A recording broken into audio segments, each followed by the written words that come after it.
La crisis política de Haití sigue creciendo desde el asesinato del presidente Jovenel Moïse el pasado mes de julio. El vacío de poder ha agravado la gobernabilidad y ha acabado con el frágil orden constitucional del país, que actualmente no posee un Congreso en funcionamiento y cuyo poder ejecutivo de transición es ampliamente cuestionado por diferentes sectores de la sociedad haitiana. A la crisis de institucionalidad se suman los altos niveles de inseguridad, causados por el predominante poder de las bandas armadas que controlan una parte importante del territorio haitiano, incluida su capital Puerto Príncipe. Las deficiencias de la Policía Nacional Haitiana llevaron a que las élites políticas y económicas lograran acuerdos con las bandas armadas, dándole importante poder y así también permitiéndoles suplantar al Estado en materia de seguridad. Se estima que hay más de 150 pandillas en Puerto Príncipe, entre las que destacan bandas como G9 y Familia, Los 400 Vulgares o ISO 5 Segundos, las cuales controlan el comercio, el transporte, los préstamos entre particulares y el sistema de justicia. El modus operandi de estas bandas armadas comprende el robo de vehículos, extorsiones a funcionarios, secuestros, violaciones sexuales, tráfico de armas, venta de drogas, entre otras. Más de 20.000 personas se han visto forzadas a huir de sus casas en Puerto Príncipe para escapar de la violencia entre las pandillas. Algunas de estas bandas han formado alianzas para crear organizaciones más poderosas, como es el caso de la llamada G9 y Familia, descrita como una federación criminal de 9 de las pandillas más fuertes de Puerto Príncipe. Las últimas semanas, el jefe de G9 y Familia, alias Barbecue, ha paralizado el suministro de combustibles, deteniendo todo el tejido social haitiano que depende del carburante, desde negocios hasta hospitales. Barbecue demandó la dimisión del primer ministro para permitir el acceso al combustible, aunque en los últimos días las autoridades han conseguido volver a llevar carburantes a los hospitales y varias gasolineras. La débil estabilidad política del Estado haitiano, la influencia creciente de las pandillas y la crisis social agudizada por la escasez de combustible ha provocado reacciones en la sociedad dominicana, incluido el gobierno. Ante este preocupante panorama en el vecino país, ¿qué opina usted? ¿Está en riesgo la estabilidad de la República Dominicana por la crisis de Haití? Veamos los argumentos.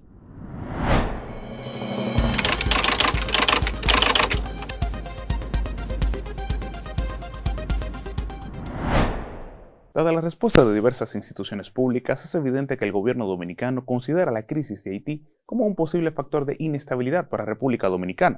Así lo expresó el presidente Luis Abinader en su encuentro con el liderazgo político, empresarial y social del país a principios de noviembre, al afirmar que el gobierno dominicano estaba preocupado por, primero, salvaguardar la integridad física y cuidar los recursos tanto de infraestructuras sanitarias como también por atender los temas de seguridad nacional y ciudadana ante esta situación.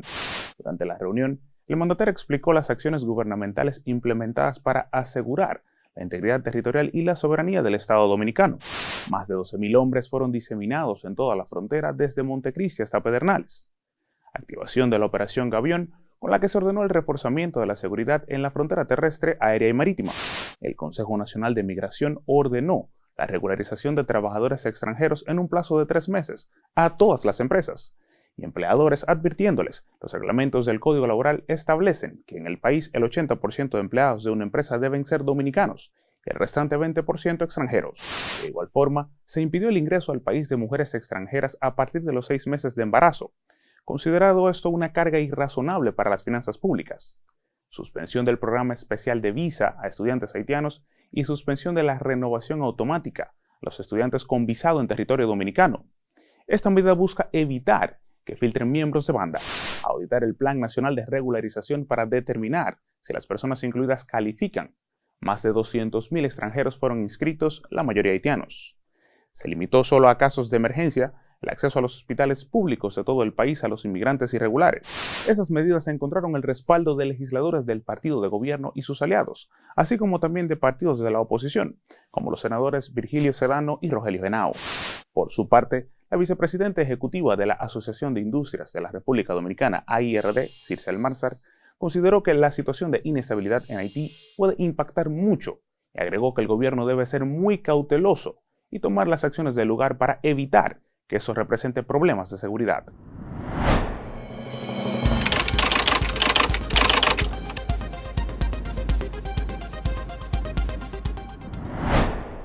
Por su parte, algunos movimientos sociales han expresado su rechazo a las medidas tomadas por el gobierno, las cuales consideran discriminatorias, xenófobas y violatorias de los derechos humanos.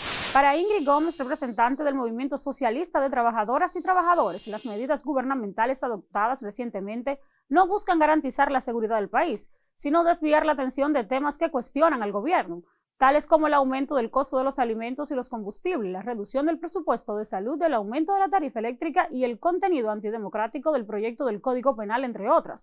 Asimismo, el apresamiento de parturientas haitianas en hospitales de la capital dominicana ha sido rechazada por amplios sectores de la sociedad, incluyendo defensores de los derechos humanos, representantes religiosos y representantes de organismos internacionales en el país. El presidente del Colegio Médico, el Dr. Senen Cava, consideró la detención para deportar a las parturientas haitianas antes de sus labores de parto como un acto criminal. Servio Tulio Castaños, vicepresidente ejecutivo de la Fundación Institucionalidad y Justicia, FINJUS, indicó que la República Dominicana está en su potestad de defender su soberanía nacional, pues consideró que Haití es un país inviable. El Movimiento Sociocultural para los Trabajadores Haitianos y la Mesa de Nacionales Refugiados en República Dominicana también condenaron las deportaciones de mujeres embarazadas, lactantes, envejecientes y solicitantes de asilo por considerar que con ello se violan las leyes del país e internacionales, como los artículos 12 y 134 de la Ley de Migración y el Protocolo de 1999. La situación en Haití está lejos de normalizarse. Hasta el momento no se ve ninguna solución real a su problema de gobernabilidad, lo que hace que lleguen cada vez más migrantes haitianos a nuestro territorio. ¿Qué opina usted? ¿Está en riesgo la estabilidad de la República Dominicana por la crisis de Haití? Opine en nuestras redes sociales, encuéntranos con el usuario @contrapunto.rd en Facebook, Instagram y YouTube. Espera muy pronto nuestro siguiente Contrapunto en cápsula.